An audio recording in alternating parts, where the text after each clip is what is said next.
কালের কণ্ঠের কৃষি কথায় আপনাদেরকে স্বাগত। আমরা আজকে আসছি ব্রাহ্মণবাড়িয়ার নবীনগর উপজেলায় নান্দুরা হাওরে।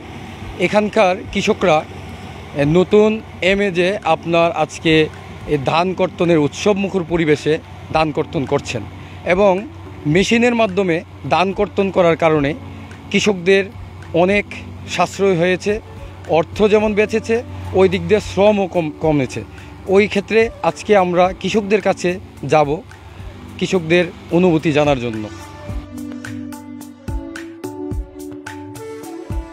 টানা সপ্তমবারের মতো বেস্ট টিস্যু পেপার ব্র্যান্ড হিসেবে স্বীকৃতি পেয়েছে বসুন্ধরা টিস্যু।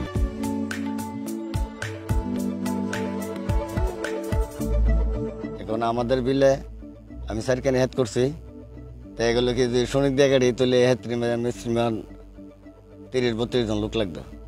অন দিয়ে এগুলোকে আমরা গাড়ি দেওয়া যদি ধান কাটি তাহলে অল্প খরচের মধ্যে আমরা সারা দেয় এবং ধান নিতেও সুবিধা, সব রকমই আমরা সুবিধা। এবং আমি 5 কানি জমি করেছি, মেশিনে ধান কাটলে এবং ভালো হয়, খালি বন্ড হই শুকানো যায় বিল, আর নইলে সব কিছু উড়ানোর মতন হয়ে যায়।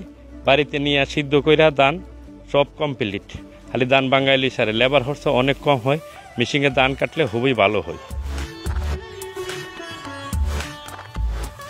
নবীনগর উপজেলা 18,100 হেক্টর জমিতে বুড়ো আবাদ হয়ে থাকে। তার মধ্যে আমাদের যে নিচু এলাকা আছে হাওর এবং বিল, সেখানে প্রায় 8,500 হেক্টর জমিতে বুড়ো আবাদ হয়ে থাকে।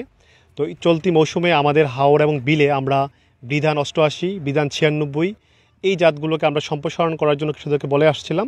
তো ইতিমধ্যে আমাদের হাওরের ধান কর্তন শুরু হয়েছে। আজকে আমরা নাটগড়ের যে বিলটিতে আছি সেটি ধান কর্তন উৎসব শুরু হয়েছে। এই বিলে ইতিমধ্যে প্রায় 15টি কম্বাইন হারভেস্টর ধান কর্তন করছে। প্রতিটি কম্বাইন হারভেস্টর একদিনে 25 থেকে 30 বিঘা জমি ধান কর্তন করতে পারে। এতে আমাদের আগের তুলনায় আমাদের যে শ্রমিক যে সংকট হতো এই মৌসুমে, সেই শ্রমিক সংকট হচ্ছে না এবং 1 বিঘা জমি কর্তন এবং ঝাড়াই মারাই করতে সর্বোচ্চ 25 থেকে 30 মিনিট সময় লাগছে কৃষকের। এতে আমাদের সময় এবং অর্থ দুটোই সাশ্রয় হচ্ছে পূর্বের তুলনায়।